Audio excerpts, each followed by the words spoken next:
I'm excited to be here today at the first Move Fintech Developer Conference. Thanks to Wade, Bob, and the Move team for inviting me to speak. And it's fitting that it's a developer conference, because I believe that developers are going to lead what is the biggest transformation in financial services that we've seen to date. Now, I used to make this joke to roomfuls of bankers maybe 5 years ago and say, hey, how many of you work at a bank? Predictably, people would put up their hands. And they'd say, well, if you did the same job, but you worked in a loft, or maybe you wore a hoodie, then you'd be a fintech company. And generally, people would chuckle, and they'd think about these small fintech companies off to the side. But now, in a $25 trillion industry that has long been dominated by suits and lawyers, the power is moving to developers. Why? Part of the reason is that open source is finally coming to financial services in a big way.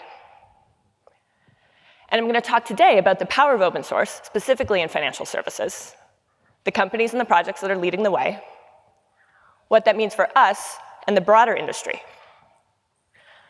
But first, to understand what's going on, it's worth a quick walk through history, focusing specifically on how banks are built. The answer, hundreds of years ago, is, well, marble. Hundreds of 1,000-ton slabs of it. In fact, even the ledgers in the really early days were marble.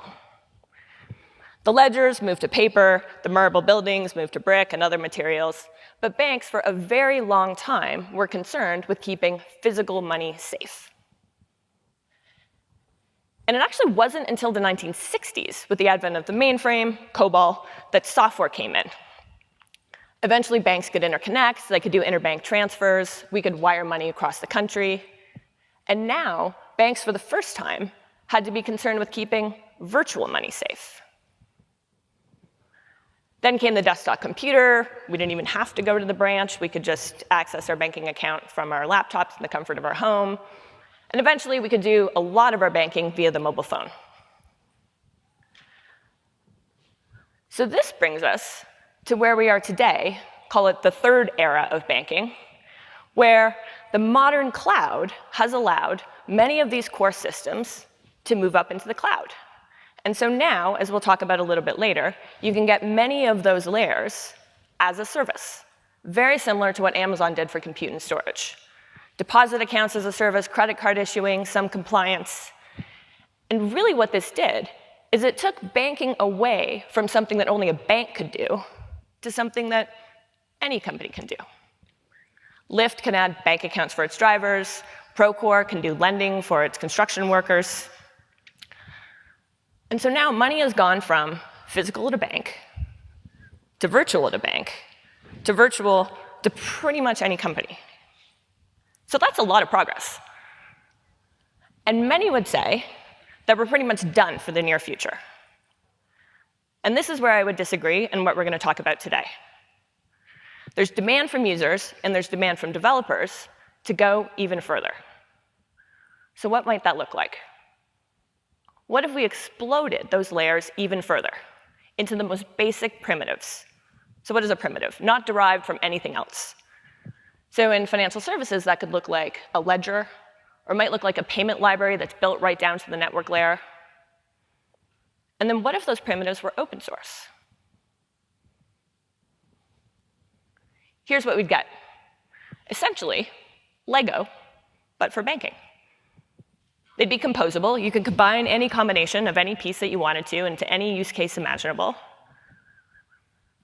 And then they'd be open source, which means that not only Lego the company could build the building blocks, but the smartest people anywhere in the world could contribute. So before we dive into what this looks like for financial services, let's just take a use case from everyday life that can help illustrate the power. Imagine 100 years ago you're building a home. You don't really have that much choice. Would you like the 2-bedroom home or the 3-bedroom home, and what color would you like your roof? Over time, you could customize more and more. How many bathrooms do you want? What's the number of floors? So eventually, you can now source the windows from Italy. You can get your toilets from Japan. And the 3 major impacts are roughly analogous to some of the power of open source. 1, you can leverage contributions from the smartest people in the world. 2, which results in best-in-class parts and pieces. And then ultimately, way more flexibility and choice, so you can put together crazy combinations that you wouldn't have been able to even think of before. Now, before jumping into financial services, let's take an example from the broader enterprise software landscape. Git, popularized by GitHub. Now, version control existed prior to Git, but as many of you know, it was fairly clunky software, or it could even look like, hey, are you working on this piece of software? Calling down the hall, just to make sure that you don't override someone. Along came Git, and here's what happened. It changed entirely how software teams worked. There's now global collaboration. You don't have to be in an office. You can be anywhere in the world, which results in best-in-class libraries. And then most importantly, you're not rebuilding stuff that people have built all over the place. You're able to grab the status quo and then focus on building the new. So let's come to fintech. What would happen if you had the smartest people all around the world contributing to the building blocks in financial services and focused on combining them in new and imaginative ways? It's hard to predict which of the thousands of experiments will become the next billion-dollar-plus companies. But some examples could be, what if there was no friction between the crypto and fiat worlds? Or what if your banking account and savings accounts and other accounts finally got incredibly intelligent and could just make decisions for you? I'm going to bet many of you in this room can come up with far more creative examples. Now, before we dive into what's going on, it's worth a look at where we are today. So I'd say we're in this third era of financial services, which is the as-a-service era. And to be clear, there is a long runway ahead of companies that still need to add existing financial services, and I'm very excited about this phase and plan to continue to invest here. But let's start with taking a quick look at what this phase has enabled and some of the drivers that are going to push us further.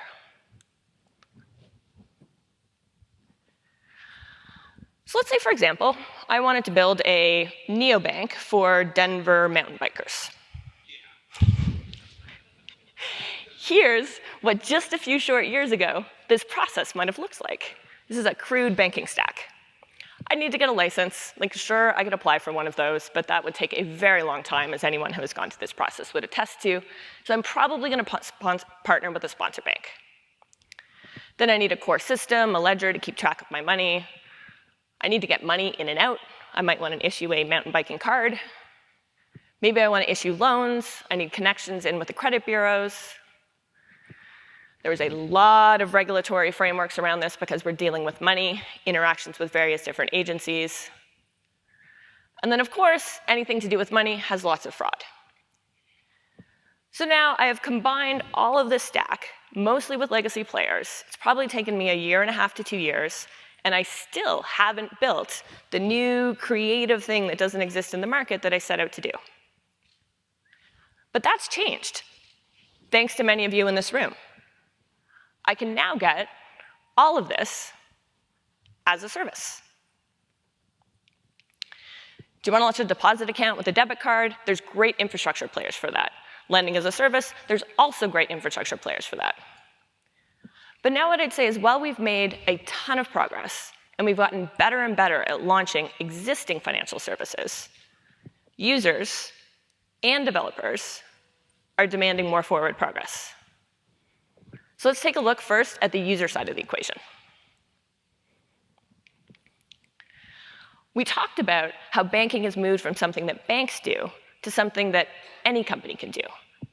Consumer companies, enterprise companies. So it stands to reason that because those companies have gotten much more creative in terms of the use cases that they're trying to solve, the financial services that they're trying to add needs more customizability. Geography. I often say that fintech is default local versus default global. And what do I mean by that? I wouldn't invest in Google for Canada, Google for Brazil, Google for France. Like, that's just Google. But I would invest in a bank for each of those regions. And it's because it's got different regulatory structure, different infrastructure, different consumer needs. But now here's the problem. Enterprise companies, take Shopify, which are global, are trying to add financial services, for example, merchant accounts. It's still very difficult to add global financial infrastructure.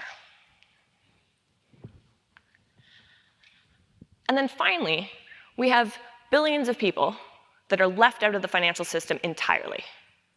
And there's a growing set of highly talented entrepreneurs, often living in these communities, that know the products that need to be built. What if they could just grab open source libraries and get started? I think that could dramatically speed progress. And so consumers are demanding evolution. Let's look at developers. This is everyone's favorite language here on the left. 40% of banks' code is in COBOL. It's taught at no top schools. There's a shortage of COBOL developers. Any COBOL developers here, you have great job security. But the thousands of fintechs built are obviously built on more modern infrastructure. But it's nearly impossible not to interact with legacy tech. So let's say you're building this once and it's very tedious and frustrating. Fine. But what's happening now is there's more new companies, there's more developers changing jobs. And so as my partner David Ulevich likes to say, anytime developers find themselves building something over and over again, they're very smart. They'll find a way to automate it. Better yet, they'll find a way to open source it. So not only will they not have to build it again, the community can help make it better. So now there's thousands of developers looking for off-the-shelf solutions to repeatedly frustrating problems, and potentially also thousands that are willing to start the next open source projects. So I'd say that while this third as-a-service era will continue to solve many problems, there's both demand and supply to continue to evolve further. And that's why I believe that we're on the cusp of this fourth era, which is going to be driven in large part by open source primitives. So let's dive into what some of those benefits could be. Standards and reliability. There's lots of standards in payments. Many of them are pretty tedious to build to. Great example is the 497-page PDF NACHA spec for ACH. Or sometimes they're applied slightly differently, as anyone who's written to the ISO 8583 protocol would tell, the messaging protocol for interchange. Reliability. Payments has thousands of edge cases. Very difficult for small teams of even the best developers to fix. Open connectivity. We talk a lot about open banking. But this is now thousands of banks around the world who are building fairly similar things, potentially a use case for open source. Tapping global networks. There's many problems that have seemingly been intractable. Anti-money laundering, for one. What if we could pull from the best minds all around the world to collectively help solve this problem?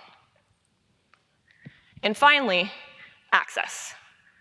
Now, open source is not about free software, but by the industry collaborating together to build infrastructure that makes more sense for the industry to own, who might stand to benefit the most? It's the people that are building for and the people in the bottom third of the socioeconomic pyramid. So the bottom line is open source, when applied to fintech, could have tremendous benefit. So now let's look at some examples. Let's start with Move. We're going to bring back our banking stack. Now, as we discussed, we can get each layer as a service. And so Move does two primary things. First, it explodes some of those layers into their most basic primitives, and right down to the network layer. So let's take payments, libraries for ACH, for RTP, for wires. And then two, it open sources them. And so what does that do? Let's take standards. Standards exist, but they're old and they're tedious, as we discussed. ACH was created in 1970, Metro 2 to file to the credit bureaus, 1997. If you want to create receipts for 1099, that was created in 1918. So with Move, not only do you not have to rebuild the standard, you now have a modern reference point. Next, reliability. ACH, very widely used, very prone to failure. So who would be better to fix all of these edge cases? A small team or a large community? And that's what Move's done with many of you in this room, including payments engineers at some of the largest banks that have run trillions of dollars through the Move libraries.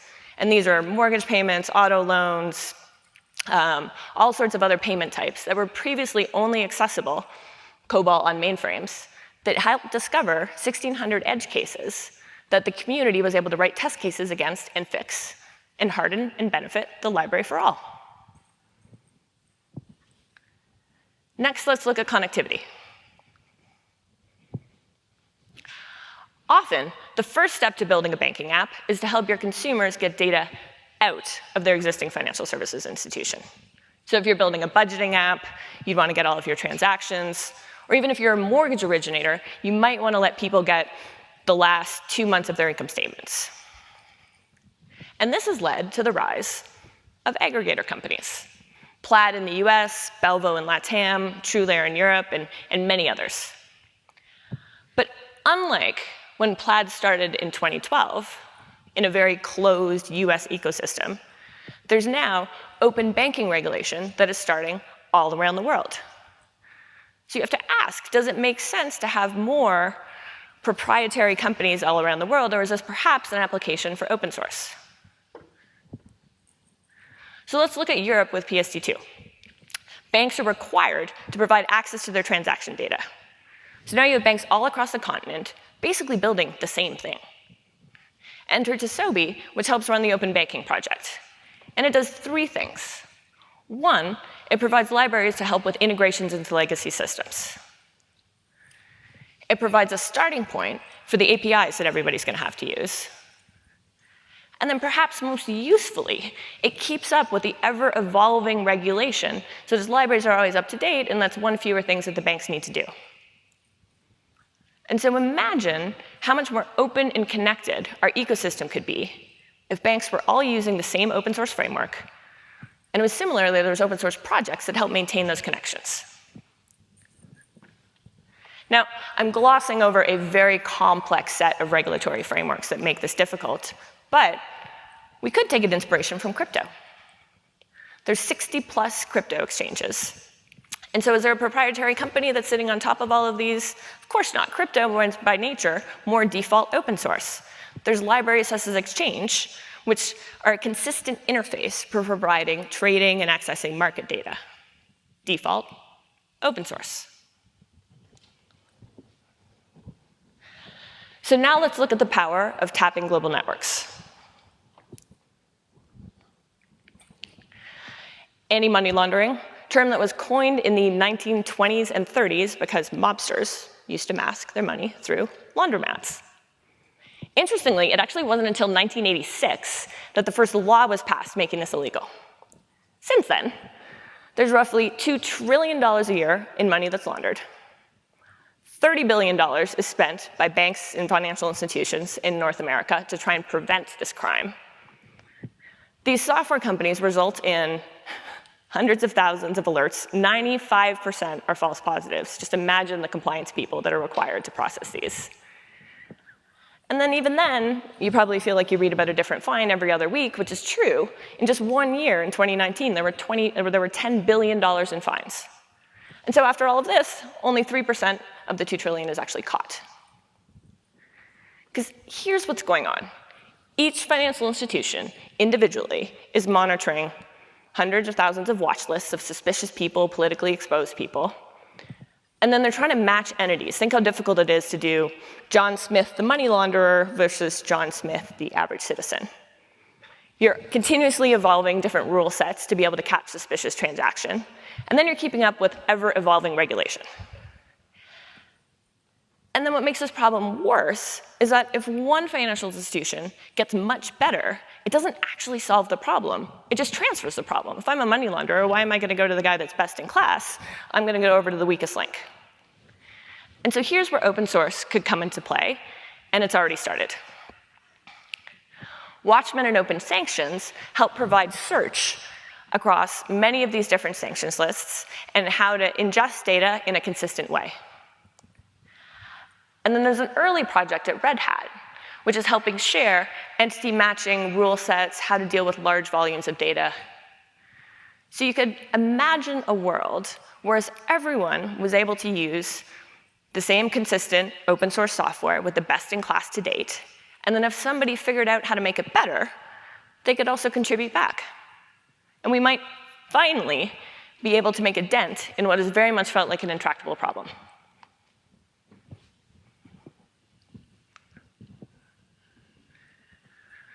Lastly, let's talk about inclusion.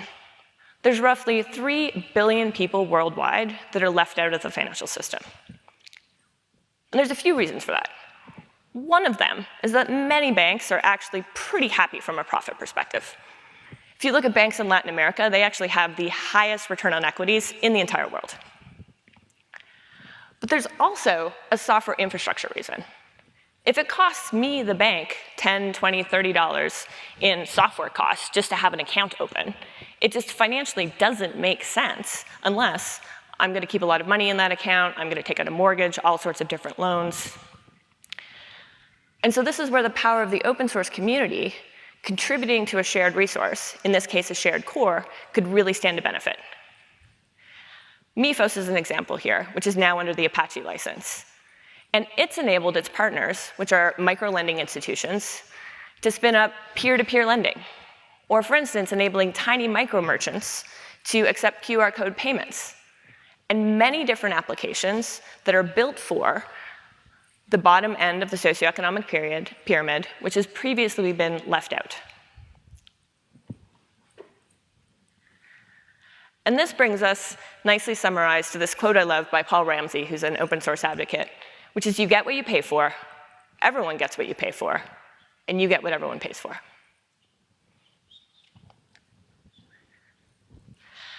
And so now we've seen the power of open source to drive standards and increase reliability, like we've seen with Move, to help with connectivity, like we've seen with the Open Banking Project, to tap global networks, like the Watchmen and Open Sanctions List, and importantly, to increase access, like we've seen with Mifos.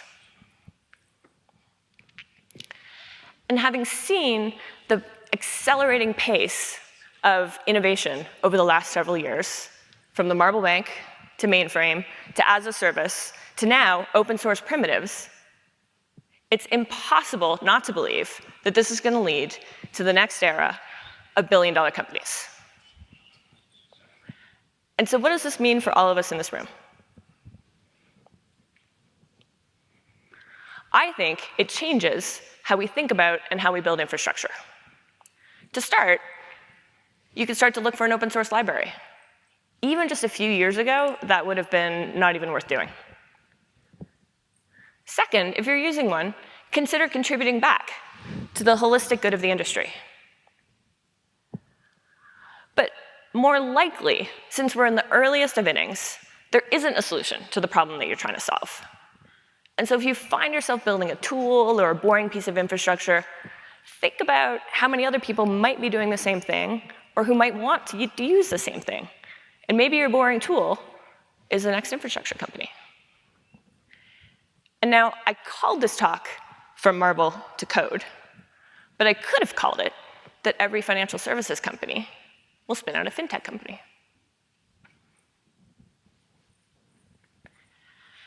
And the implications here are actually even broader.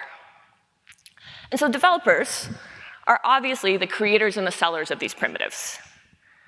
But perhaps an even more transformative shift is that developers are now the buyers. The buying power in many cases has moved from the C-suite, who needed to approve $100,000 budgets, to PM and developer teams who can get started for free or extremely low cost. And so now we have developers selling to developers. Which brings us back full circle to where we started, where I believe that we're on the cusp of a massive change in financial services, which is going to be led by some of the best developers in the world. It's 2021, and we are at the first Fintech developer-focused conference, to which I say, it's about time. Thank you all for having me, and I look forward to meeting you over the next 2 days.